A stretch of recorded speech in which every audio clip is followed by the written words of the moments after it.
కొన్ని నియోజకవర్గాలలో అత్యాశకు పోయి నేను చెప్పినప్పుడు అప్పుడు మంది మాటలు పట్టుకొని మారమానం పోతే మళ్ళీ వరకు ఇల్లు కాలిపోతారు.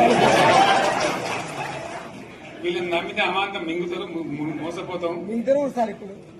రైతు బంధుకు రామరామ అంటారు, దళిత బంధుకు జైబీ అంటారు. వీళ్ళు ముంచుతారా నాయన అని చెప్పిన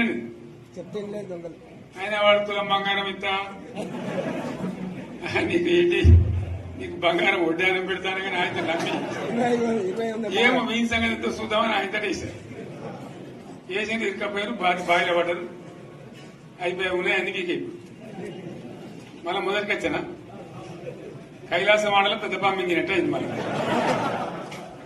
అంతే కదా, ఆలోచన లేకుండా ఎటు పడితే అటు ఎవడో ఏదో చెప్తే నమ్మి ఓట్లేస్తే ఏమైంది అనేది ఒక మంచి గుణపాఠం ఇది తెలంగాణ గ్యారంటీగా.